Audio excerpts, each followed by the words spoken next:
దీప అయితే ఇంకా వాళ్ళ నాన్న ఆర్థికం నిమిత్తం అయితే అన్నదానం చేస్తూ ఉండగా సుమిత్ర కుటుంబం అంతా అక్కడికి వస్తుంది. సుమిత్ర, దశరథ అలాగే పారిజాతం, జ్యోత్స్న కూడా వస్తూ ఉంటారు. అక్కడైతే వచ్చేసి ఇంకా పారిజాతం మీ నాన్న చనిపోయాడు, మీ నాన్న చచ్చిపోయాడు, ఎన్ని పాపాలు చేస్తేనే అలాంటి యాక్సిడెంట్ చావు చచ్చిపోయాడు అని చెప్పేసి దీపని 4-5 సార్లు మీ నాన్న చనిపోయాడు అని చెప్పగానే ఇంకా దీప అయితే కోపంతో రగిలిపోతూ బాధతో మా నాన్న చనిపోలేదు అని చెప్పేసి గట్టిగా అరుస్తుంది. అలా అరవగానే అందరూ కూడా షాక్ అయిపోయి చూస్తూ ఉంటారు.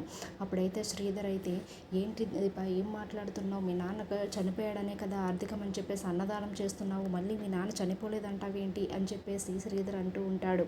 అప్పుడైతే ఇంకా అనసూయ కలగజేసుకొని అవును హార్దికం జరిగేది నా తమ్ముడిది కుబేరది అని చెప్పేసి అనసూయ అంటూ ఉంటుంది.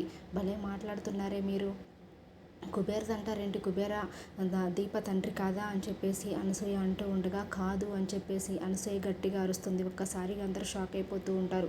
మరి ఎవరు కుబేరు చెప్పు అంటే అప్పుడు ఇంకా అనసూయ అయితే నిజం బయట పెట్టేస్తుంది. కుబేరు దీప తండ్రి కాదు, సొంత తండ్రి కాదు, తన పెంచుకున్న తండ్రి అని చెప్పగానే ఒక్కసారిగా జ్యోత్స్న షాక్ అయిపోతుంది. ఏంటి అనసూయ చెప్పేస్తుంది, అనసూయకి నిజం తెలుసా, దీప తన కూతురు కాదని తెలుసా అని చెప్పేసి జ్యోత్స్న అనుకుంటూ ఉంటుంది.